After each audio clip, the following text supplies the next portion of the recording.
근데 энэ өдрийн мэндийг хүргэе. За өнөөдөр бага насны хүүхдийн бүртгэн чадварыг хөгжүүлэх талаар та бүхэндээ одоо сургалтыг бэлдсэн байна. За тэгэхээр бүртгэн чадамж гэхээр магадгүй зарим нь ойлгохгүй байх.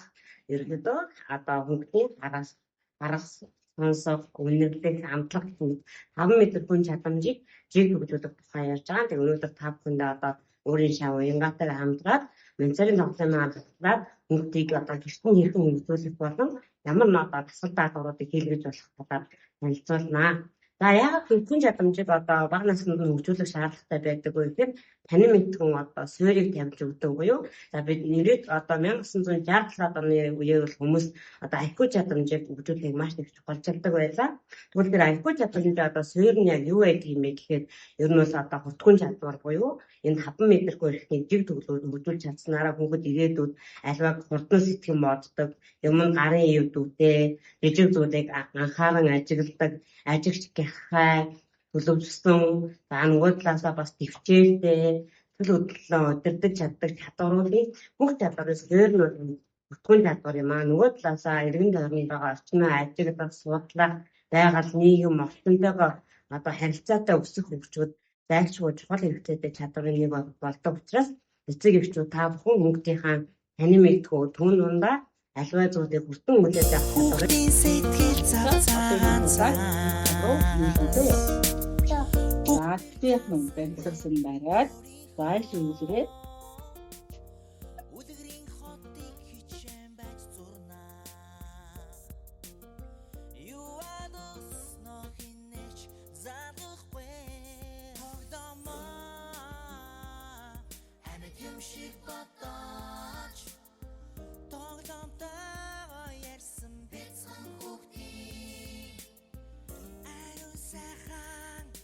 за одоо багшин хийж үзэх гэсэн юм заяа.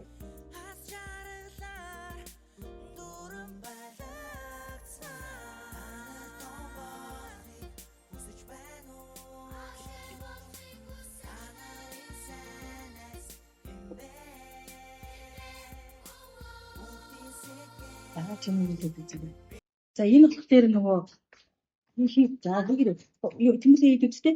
За юу хичээл байгаа? За энийг одоо ус юуз болно. За ямар нэгэн бутармаг зүйлүүдийг бас юулж болно. За хэрвээ гэрээ нөхцөл гэх юм бол будаа, шар будаа, за дахиад хийд үзтээ.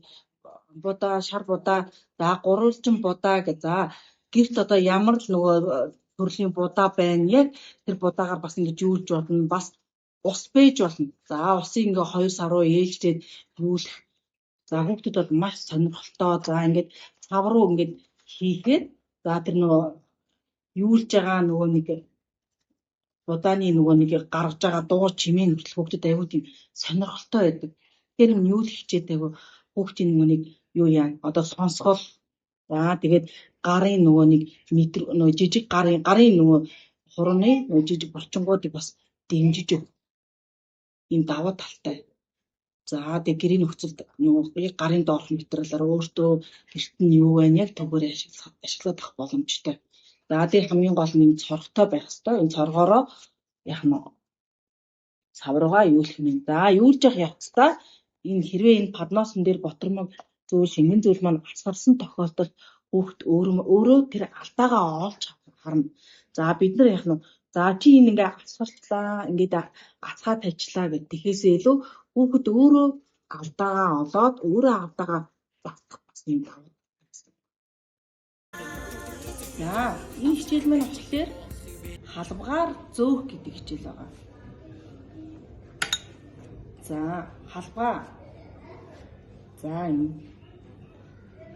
энэ маань болохоор за халбгаа нэгдүгээрт зөв барьж сурна. Хоёрдугаарт яг ингээд үзэг барих үзгээ хүүхдүүд айгүй их буруу барьдаг. Тийм болохоор яг үзэх барих бичгийн өмнөх бас бабл гэсэн. За тэгээд халгаараа аваад зөөлөө. За тэмүүлэн чинь хийгээд үзээрэй.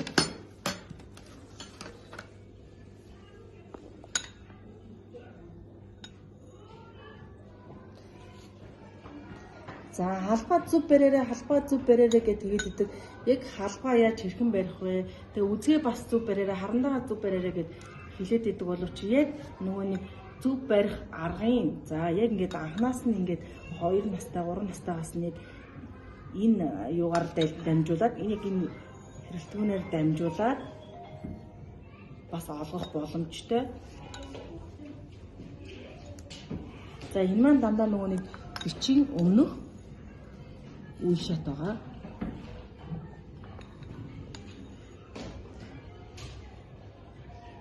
Тэгээ бас нэг хүүхдэд бас сонирхолтой.